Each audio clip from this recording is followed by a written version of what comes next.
Hello students, welcome to day 3 of ICSE 2025 series.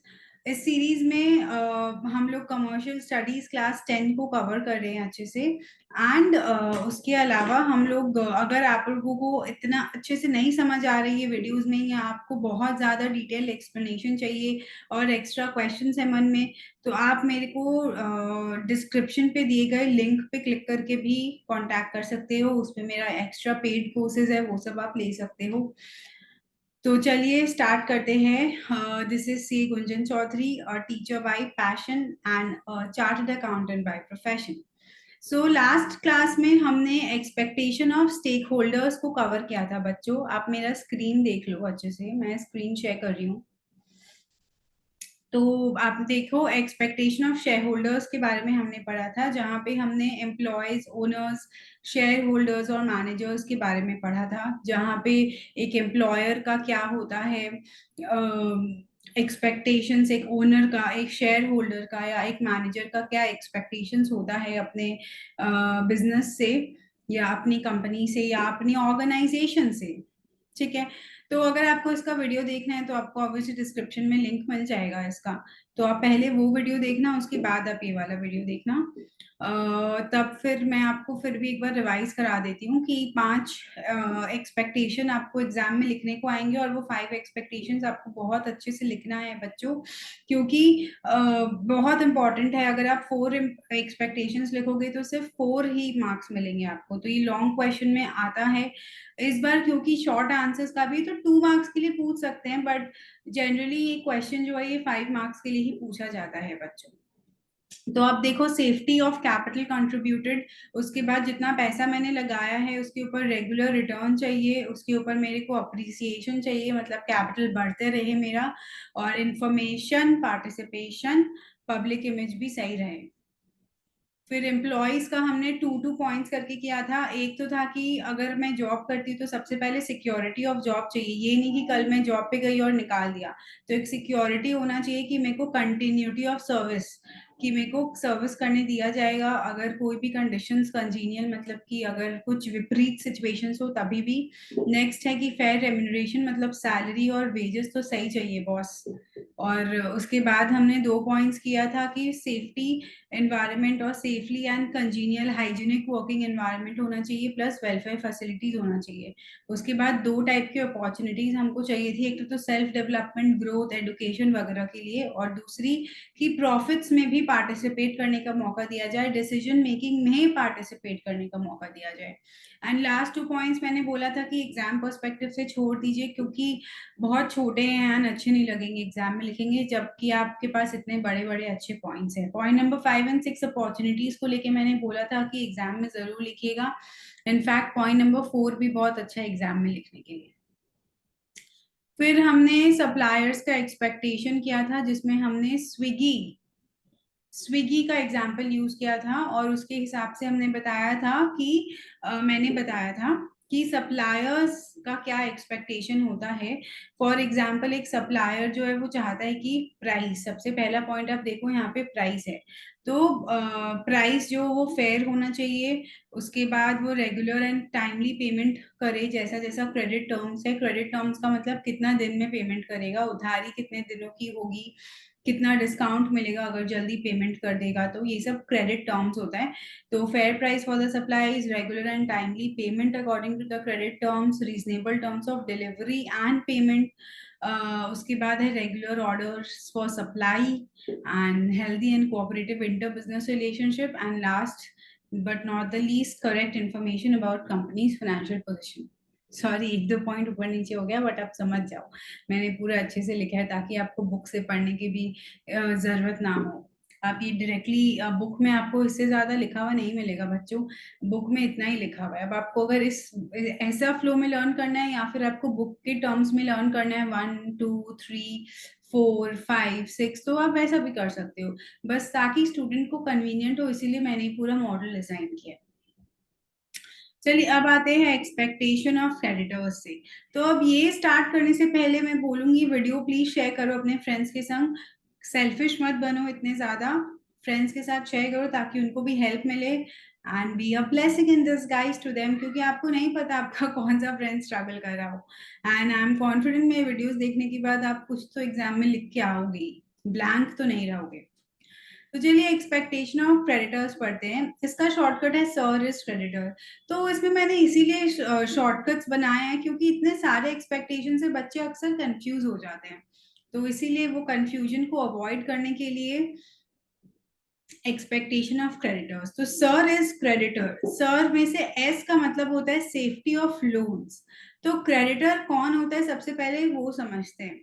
तो बच्चों creditor जो है वो एक इंसान है जिसने पैसे दिए हैं, जिसने कंपनी को पैसे दिए हैं उधारी में। तो सपोज मेरे पास, मेरे को 1 लाख रुपीज चाहिए and I don't have that money for business. तो क्रेडिटर के पास जाऊंगी और क्रेडिटर मेरे को लोन दे देगा। तो क्रेडिटर का क्या एक्सपेक्टेशन है कि क्रेडिटर जो मेरे को पैसा दे रहा है वो तो सेफ रहे। जैसे कि यहाँ पे अगर आप देखोगे, ओनर का क्या एक्सपेक्टेशन होता है कि सेफ्टी रहे कैपिटल कंट्रीब्यूटेड का फर्स्ट पॉइंट। वैसे ही क्रेडिटर ने भी पैसे उधार दिए, तो उसका सबसे पहला पॉइंट है safety of the loan that is given to the enterprise. ठीक है। और उसके बाद है regular payment of interest at specified times. अब इंटरेस्ट का तो आपको पता है कि हर साल या हर हाफ ईयरली या हर क्वार्टरली में होता है। तो रेगुलर पेमेंट ऑफ इंटरेस्ट, तो सिमिलरली अगर आप ओनर का में देखोगे तो उसमें भी था regular payment of interest, fair and regular return owner का एक्सपेक्टेशन था। तो क्रेडिटर का एक्सपेक्टेशन है हाँ भाई मैंने जो पैसा दिया उस पर इंटरेस्ट मेरे को रेगुलरली मिलता रहे। उसके बाद 1 लाख रुपीज तो रिटर्न तो चाहिए क्रेडिटर को, ये थोड़ी है कि वो मैंने को दे दिया तो फिर दे के भूल जाए भैया। Return of loans on the expiry of the specified time period. तो जब सपोज वो 1 लाख रुपीज उसने मेरे को 5 इयर्स के लिए दिए, तो 5 इयर्स बाद वो एक्सपेक्ट करता है ना कि मैं उसको वो जो लोन का अमाउंट है वो रिटर्न करूं। इंटरेस्ट तो मैं हर साल दे रही हूँ, बट उसके अलावा जो 1 लाख रुपीज है वो 5 इयर्स बाद उसको रिटर्न चाहिए। So return of loans on the expiry of the specified time period. Third आप देखोगे आई, आई से है इंफॉर्मेशन। जैसे कि इसको यहाँ पे जो ओनर है ऑलमोस्ट सेम ही है। जैसे कि आप देखो यहाँ पे इसका जो safety of capital point number 1 point number 2 similar है। वैसे यहाँ पे कैपिटल अप्रिसिएशन है, उसको चाहिए कि भाई अप्रिसिएशन छोड़ो, मेरे को अब जो लोन का अमाउंट है वही वापस कर दो। उसके बाद यहाँ पे भी इसको इन्फॉर्मेशन चाहिए financial health of the company का। वैसे ही मेरा क्रेडिटर को भी क्या चाहिए, क्रेडिटर को भी मेरा इंफॉर्मेशन चाहिए financial health of the company का। तो ये सारे पॉइंट्स तो सिमिलर ही है, इसमें आपका एफर्ट्स ही नहीं लग रहा है। बस यही है कि एक मैं बिजनेस अगर ओन कर रही हूँ तो मैंने अपने ही बिजनेस में पैसे लगाए हैं, और दूसरा एक दूसरा आदमी ने बिजनेस में पैसे लगाए, बट ऑब्वियसली सबको पैसा तो रिटर्न चाहिए ही ना। तो बस उसी पर्सपेक्टिव से आप सोचो, प्लस इंफॉर्मेशन भी चाहिए कि कंपनी का कैसा चल रहा है अभी, financial health as in profit हो रहा है कि नहीं हो रहा है, गुड्स अच्छे से डिलीवर हो रहा है कि नहीं हो रहा है। एंड बाकी तो आप लोगों को पता ही है। लास्ट पॉइंट है security in the form of mortgage of assets, personal guarantee bye owners of the enterprise. Ma'am ये कैसे शब्द लिखे हैं, मतलब बहुत ही डिफिकल्ट वर्ड्स है मैम। बट 5 पॉइंट है तो अगर एग्जाम में आ गया तो 5 पॉइंट में कोई भी पॉइंट ऑमिट नहीं कर सकते। ये पॉइंट फिफ्थ पॉइंट तो लिखना ही पड़ेगा, नहीं तो फिर आपका 1 मार्क कट जाएगा। But don't take tension, I am here to explain you.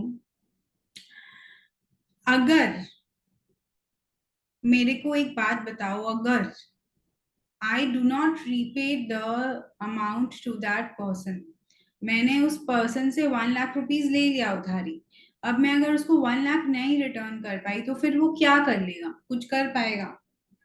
नहीं कर पाएगा।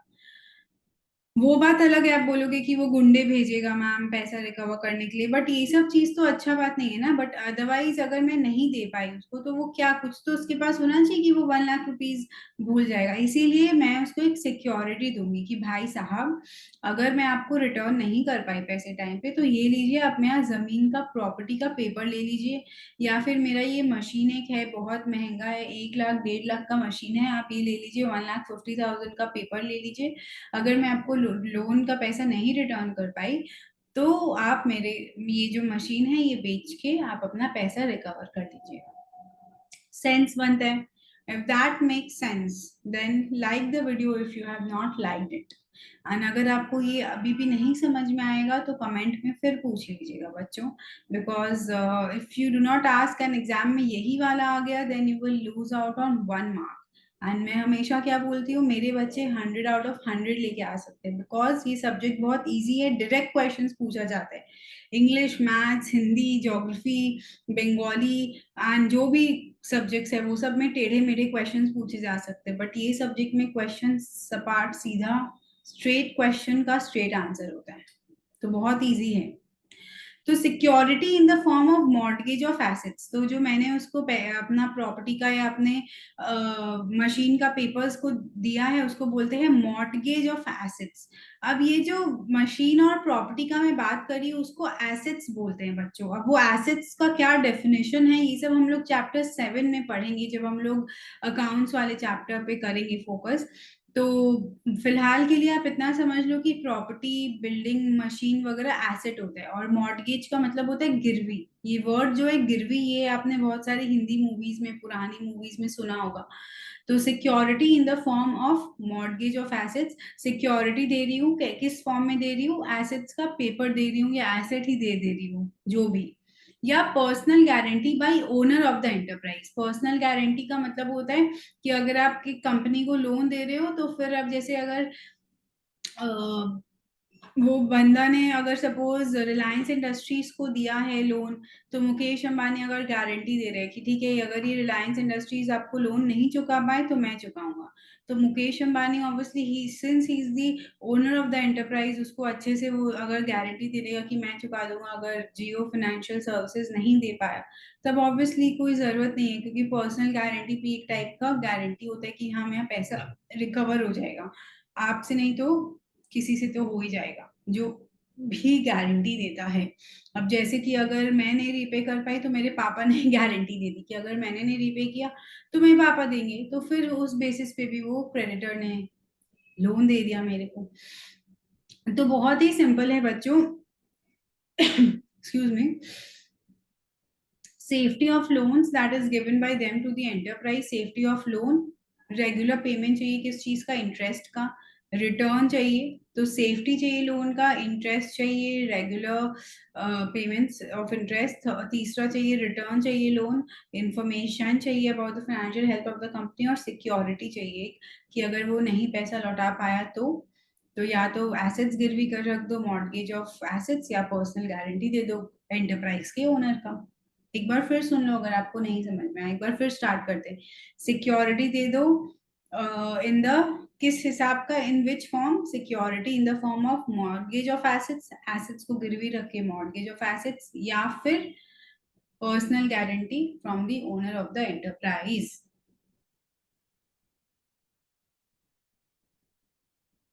अभी चलते हैं एक्सपेक्टेशन ऑफ एसोसिएट्स और कॉम्पिटिटर्स। अब देखो बच्चों कॉम्पिटिटर्स को लेके है, अब कॉम्पिटिटर्स का पूछा जाएगा तो उससे आपके लिए 2 पॉइंट है और बाकी 2 पॉइंट है, तो मैंने उस हिसाब से डिजाइन किया। अगर आप बुक में देखोगे तो फर्स्ट पॉइंट है fair trade practices, second point है atmosphere of healthy competition and ethical behaviour, third point है cooperation among competitors to ensure the entire industry, and fourth है respect for intellectual property rights। यही बताना चाहती हूँ कि अगर आप पहला पॉइंट को छोड़ के सेकेंड और थर्ड पॉइंट को एक साथ लर्न कर लो, लिखना आपको अलग अलग है but just for the convenience of learning. Atmosphere of healthy competition, तो कॉम्पिटिटर से आपको क्या याद आता है, आ देखे जरा किसमें कितना है दम, जम के रखना कदम, मेरे साथ ही आ, ये गाना तो आपने सुना ही होगा। तो कॉम्पिटिटर से आता है कंपटीशन, तो एक कैसा कंपटीशन है, ऐसा कि वो उसको मार रही है उसको मार रहा है, एक हेल्दी कंपटीशन होना चाहिए ना, और एथिकल बिहेवियर होना चाहिए, ऐसा नहीं वो उसका बाल नोच रहा है, कोई सपोज कबड्डी है, कोई उसके ऊपर आंख में मट्टी डाल रही है, ये सब तो नहीं होना चाहिए। एक हेल्दी कंपटीशन होना चाहिए और बिहेवियर भी बहुत एथिकल होना चाहिए ताकि कोई आपका बिहेवियर पे उंगली ना उठा पाए। तो एटमोस्फियर मतलब कैसा माहौल चाहिए, हेल्दी कंपटीशन का, एथिकल बिहेवियर का। तो हम लोग टॉपिक कौन सा पढ़ रहे हैं? टॉपिक पढ़ रहे हैं एक्सपेक्टेशन ऑफ एसोसिएट्स या कॉम्पिटिटर। तो एक कॉम्पिटिटर क्या एक्सपेक्ट करता है कि जब बिजनेस करो तो एक ऐसा एटमोसफियर मेंटेन करो जहाँ पे कंपटीशन भी हेल्दी हो और बिहेवियर भी एथिकल हो। थर्ड पॉइंट है कंपटीशन का ही, कॉम्पिटिटर्स में कोऑपरेशन चाहिए ताकि पूरा इंडस्ट्री ग्रो करे। अब अगर आप देखोगे एग्जाम्पल, अगर आप इंडस्ट्री का देखोगे तो अगर आप कौन सा सिम कार्ड यूज करते हो, आई एम श्योर आप कोई ऐसा वैसा सिम कार्ड नहीं यूज करते होगे। इधर आप जियो यूज करते होगे, या तो आप एयरटेल यूज करते होगे, या तो वोडाफोन यूज करते होगे। बीएसएनएल वगैरह जो है वो सबका तो कोई सिम कार्ड आया नहीं है, एंड मार्केट में मेरे को तो नहीं लगता है कि कोई और सिम कार्ड है इंडिया में एटलीस्ट। तो कोऑपरेशन चाहिए, क्योंकि ये जो सिम कार्ड इंडस्ट्री वाले लोग हैं इन्होंने अपना कोऑपरेशन उतना किया नहीं। तो जियो ने सबसे पहले तो फ्री सिम कार्ड बांटने लगे। तो अगर पहले ही कोऑपरेशन करता, अगर जियो या फिर एयरटेल और वोडाफोन कोऑपरेट करता, तो फिर आज एयरटेल और वोडाफोन का ये हालत नहीं होता। तो वही बोल रही हूँ कि कोऑपरेशन होना चाहिए जिससे कि पूरा इंडस्ट्री ग्रो करे। आज अगर तीनों जन कोऑपरेट करते तो आज के दिन में हमारा डेटा जो है, इंटरनेट जिसको यूज करके आप यहाँ वीडियो देख रहे हो, ये आपको और महंगा पड़ता। क्यों? क्योंकि अगर कोऑपरेट करते तो फिर इन लोग जो टैरिफ रेट्स है, जो रिचार्ज का अमाउंट है, ये सबको और बढ़ा सकते थे। बट इन लोग का कंपटीशन किस हिसाब का चलता है, इन लोग आपस में कोऑपरेशन नहीं करते। But on the other hand अगर आप कोई और चिप्स की इंडस्ट्री में देखो, जैसे कि लेज कुरकुरे है, आज के दिन में ये जो नॉर्मल पोटैटो चिप्स है, तो लेज भी अपना लेवल का निकालने लग गया, बिंगो चिप्स है, तो चॉकलेट्स का इंडस्ट्री है। तो ये सब के आप अगर देखो तो मैक्सिमम मिनिमम रेंज इसका 5 से 10 रुपए में आता है। अगर आप अब आज के दिन में फॉक्स नट्स और जो विराट कोहली का एड है टू यम, वो सब जो है वो 50, 60, 70, 80 हर रेंज में आजकल चिप्स मिलने लग गया। क्यों? क्योंकि इन्होंने कोऑपरेट किया था, और कोऑपरेशन से इन्होंने डिसाइड किया होगा कि चलो मिनिमम 10 रुपीज का तो कोई भी चिप्स रखते हैं, 5 रुपीज का भी आता है, बट इतना नहीं गिरेंगे कि 2-2 रुपए में चिप्स का पैकेट बेच रहे हैं। तो इन्होंने कोऑपरेट किया, तो आज के दिन में आप देखो 100 रुपए का भी चिप्स मिलता है। अगर आप एक प्रिंगल्स का डब्बा खरीदने जाओ तो वो आपको 100 रुपए का मिलता है बच्चों। तो वही बोल रही हूँ कि पूरा इंडस्ट्री ग्रो किया है, आपको चिप्स का वैरायटी मिल रहा है, प्लस चिप्स का वैरायटी आपको सप्लाई कर पा रहे हैं बहुत सारे कंपनी। तो वही बोल रहा है कि कोऑपरेशन अगर अच्छे से बातचीत करके करा पाए तो फिर वो ग्रोथ होगा पूरा इंडस्ट्री का, चिप्स का इंडस्ट्री का पूरा ग्रोथ हो गया। तो कॉम्पिटिटर का क्या एक्सपेक्टेशन होता है कि वो हेल्दी कंपटीशन तो प्रमोट करेगा, प्लस कोऑपरेशन भी एक्सपेक्ट करेगा, जिससे कि पूरा इंडस्ट्री का ग्रोथ हो। अभी मैम दोनों पॉइंट्स तो समझ में आ गया, बाकी दोनों पॉइंट्स भी समझा दीजिए। तो सबसे फर्स्ट पॉइंट में लिखा है fair trade practices regarding price, quality and service. तो फेयर ट्रेड प्रैक्टिस का मतलब यही है कि आप बोल रहे हो कि अब जैसे 10 रुपए का मैं आपको 500 ग्राम दे रहा हूँ, लेकिन आप उसमें से चीटिंग करके आप सिर्फ 400 ग्राम ही दे रहे हो। तो प्राइस सही रखो, क्वालिटी भी सही दो और सर्विस भी सही दो। तो फेयर, ऐसा नहीं कि चीटिंग करो। तो फेयर ट्रेड प्रैक्टिसेस, जहाँ पे ट्रेड प्रैक्टिसेस का मतलब जब आप धंधा करते हो, जब आप बिजनेस करते हो नॉर्मली, तब वो फेयर ट्रेड प्रैक्टिसेस करो for price, quality and service. और फोर्थ पॉइंट है respect for intellectual property rights. Intellectual property rights ये थोड़ा सा वैसा लिखा गया है बच्चों, थोड़ा सा इसको ठीक से लिख लेना आप। इंटेलेक्चुअल प्रॉपर्टी राइट्स का मतलब होता है कि कोक का रेसिपी जो है वो सिर्फ कोक के पास है, पेप्सी का रेसिपी सिर्फ पेप्सी के पास है, और थम्स अप का रेसिपी सिर्फ थम्स अप के पास है। हालांकि तीनों हाईएस्ट सेलिंग ड्रिंक्स है, कोल्ड ड्रिंक्स, फैंटा, ये सब सबका रेसिपी अपने पास है। तो ये एक रिस्पेक्ट है कोक वाला के पास कि वो थम्स अप का रेसिपी चुराने का कोशिश नहीं करेगा। आज के दिन में रेसिपी ही उसका राइट है, उसका हक है, जिसकी वजह से वो जो बना रहा है कोल्ड ड्रिंक। तो वही बोला गया कि एक दूसरे का जो भी सीक्रेट है, ट्रेड बिजनेस है, सीक्रेट है, ट्रेड सीक्रेट्स, उसको आप रिस्पेक्ट करो और इंटेलेक्चुअल प्रॉपर्टी राइट्स का रिस्पेक्ट करो। तो वो ही आपका एक्सपेक्टेशन है एसोसिएट्स या कॉम्पिटिटर्स से। आई होप आपको ये टॉपिक नहीं समझ में आया हो, और अगर सॉरी, आई होप ये टॉपिक आपको समझ में आया हो, और नहीं समझ में आया हो तो आप मेरे को ऑब्वियसली कमेंट्स करके पूछ सकते हो। अभी दो हमारा और है पॉइंट्स। तो एक है expectation of government. Expectation of government तो बहुत ही सिंपल है कि गवर्नमेंट तो क्या चाहेगा, स्लम सिटी चाहेगा कि स्लम को सिटी बना दिया जाए। स्लम का मतलब गांव जैसा एरिया को, या जैसा मुंबई में बहुत सारे बस्तीवाड़ी है जो आपने देखा है बहुत सारे मूवीज में, इनफैक्ट स्लम डॉग मिलियनेयर बोल के एक मूवी भी आया है, उस टाइप का स्लम्स को सिटी बना दिया जाए। तो एस का मतलब होता है सॉल्विंग नेशनल प्रॉब्लम। एस है सॉल्व करेगा, गवर्नमेंट एक्सपेक्ट करता है कि कोई बिजनेस जो है वो सॉल्व करेगा नेशनल प्रॉब्लम। अब ऑब्वियसली नेशनल प्रॉब्लम क्या क्या है, सबको गरीबी है, बेरोजगारी या अनएम्प्लॉयमेंट, और अनबैलेंस रीजनल ग्रोथ। इसका मतलब कोई कोई इलाके में तो बहुत ज्यादा अमीरी है, जैसे कि शाहरुख खान का घर के पास मन्नत और वो सब एरिया कितना डेवलप्ड है, और कहीं पे मुंबई में खाली एकदम झोपड़पट्टी है, इतना गरीबी छाया हुआ है, राइट। तो बैलेंस थोड़ी है पूरा मुंबई में कि एक जैसे लोग रह रहे हैं, पूरा अनबैलेंस्ड रीजनल ग्रोथ है। सिमिलरली अगर आप ईस्ट रीजन में, वेस्ट रीजन में देखोगे तो फिर डेवलपमेंट डिफरेंट होता है। वही बोल रही हूँ कि सबसे पहला एक्सपेक्टेशन है कि सॉल्व करेगा national problems of poverty, unemployment and unbalanced regional growth. L से है लॉज एंड रेगुलेशन, कंपनी का जो भी लॉ एंड रेगुलेशन है वो अच्छे से फॉलो करे बिजनेस। यू से है कि जो भी स्कैर्स रिसोर्सेज है, स्कैर्स रिसोर्सेज का मतलब वो सारे रिसोर्सेज जो इंडिया में या जो धरती पे बहुत स्कैर्स है, जैसे पेट्रोलियम हो गया, सोना हो गया, या फिर तेल हो गया, ये सब चीजें बहुत स्कैर्स है, पानी हो गया, ये सब को बहुत सोच समझ के, जिस चीजों का कमी है, जो सब रिसोर्सेज का कमी है, उसको अच्छे से प्रॉपरली यूटिलाइज करें, यूज करें। तो एस हो गया solve for national problem, law regulation को फॉलो करे, यूज करे, क्या यूज करे, स्कैर्स रिसोर्सेज को प्रॉपरली यूज करे। एम हो गया monopoly and concentration of economic power को अवॉइड करे। मतलब कि ऐसा ना हो कि आप अपना बिजनेस के थ्रू इतना बड़े बन जाओ कि आपका ही मोनोपोली चले, और फिर आप पूरा इकोनॉमिक पावर, मतलब आपके हाथों में पूरा सत्ता टाइप का हो, और आप ही पूरा वो बिजनेस में जो मन आपका वो करो, और कोई है ही नहीं आसपास। जैसे इंडियन रेलवेज का मोनोपोली है, उसको गवर्नमेंट देखता है। तो मोनोपोली का मतलब वो होता है, वो उस इंडस्ट्री में वो बिजनेस अकेला एक वही इंसान करता है, और कोई कॉम्पिटिटर्स ही नहीं। जैसे स्मार्टफोन पहले नोकिया ही बनाता था, तो उसका कंसंट्रेशन था इकोनॉमिक पावर का, इंडिया में सिर्फ नोकिया ही बिकता था, सैमसंग फिर आया उसके बाद, अब तो वीवो, ओप्पो, बहुत सारी कंपनीज है। तो वही है कि monopoly and concentration of economic power को अवॉइड करना है। और सी है कि करप्टिंग पब्लिक सर्वेंट्स, घूस मत दो, ब्राइबरी मत दो पब्लिक सर्वेंट्स को। और जो मैं स्टार्टिंग से बोलते आ रही हूँ कि गवर्नमेंट का सबसे बड़ा एक्सपेक्टेशन है कि टैक्स रेगुलरली पे करो, तो सारे टैक्सेस को ऑनेस्टली और प्रॉपरली टाइम पे किया जाए बच्चों, ठीक है। तो ये है हमारा गवर्नमेंट का एक्सपेक्टेशंस कि लॉ रेगुलेशन फॉलो करो, टैक्सेस रेगुलरली पे करो, पब्लिक सर्वेंट्स को घूस मत देना, नेशनल प्रॉब्लम्स जैसा गरीबी, बेरोजगारी, अनबैलेंस रीजनल ग्रोथ को सॉल्व करो, ऊपर से जो रिसोर्सेज कैसे है उसको यूज करो प्रॉपरली। इसमें से कोई भी 5 पॉइंट्स आप कर सकते हो। अब लास्ट है अपना जनरल पब्लिक या सोसाइटी का।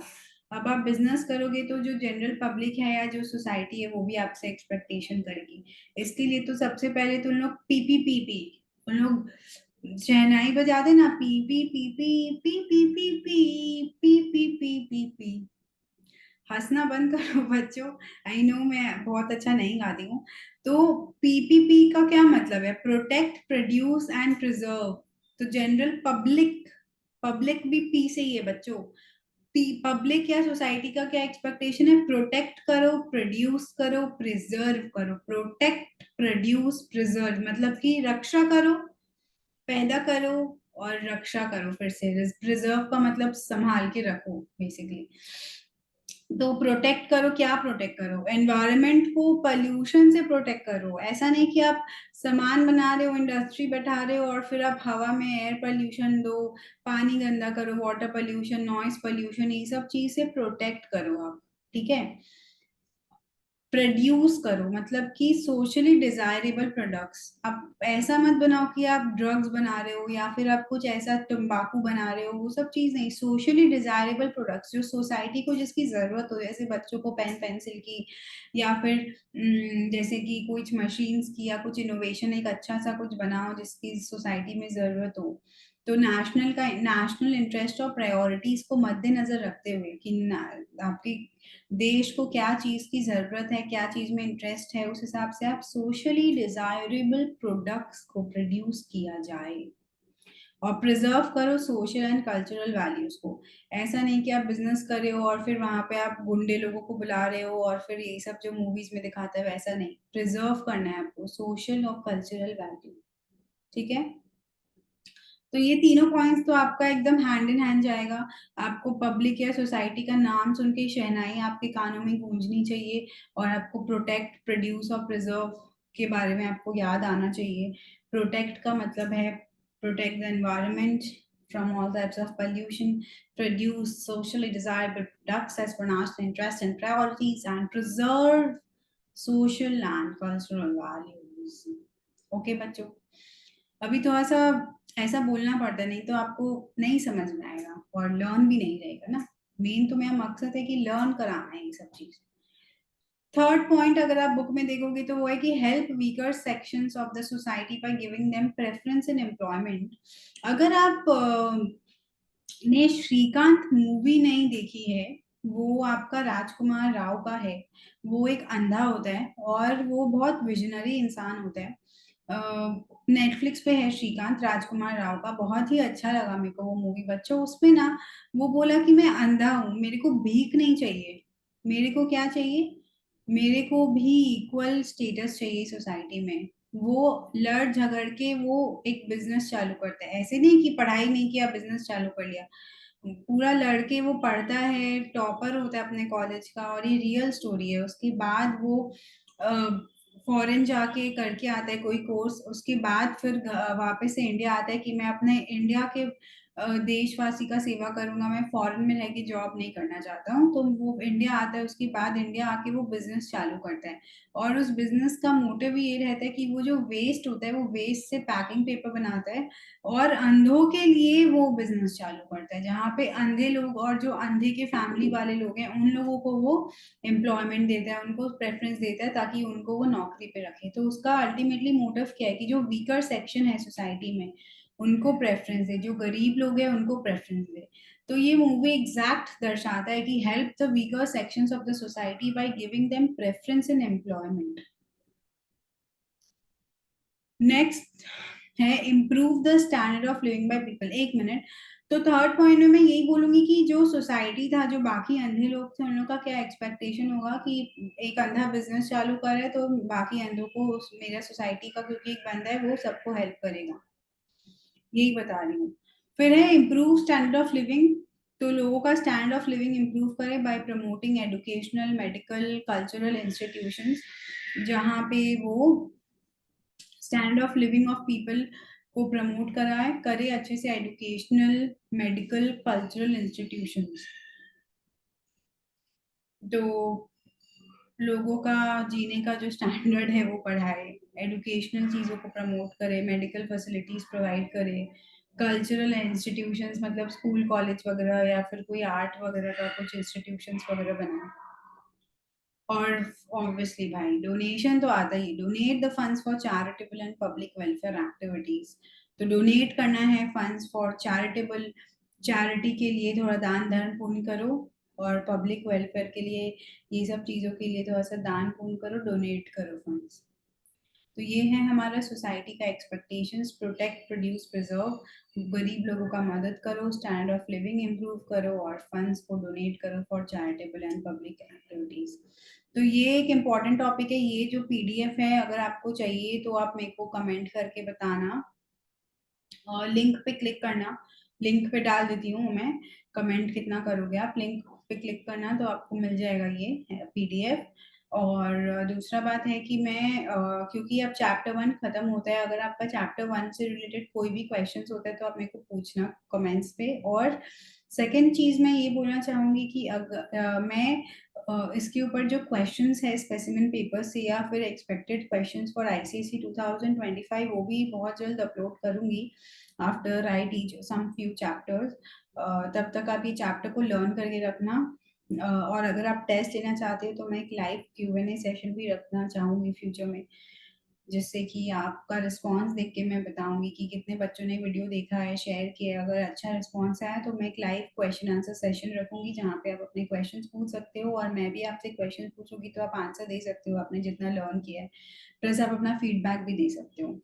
तो चलिए आज का वीडियो के लिए इतना ही बच्चों। Thank you for listening and I hope this video help. Please share and subscribe my channel to your friends and please like this video. Thank you. Signing off, C. Gunjan Chaudhary. Bye.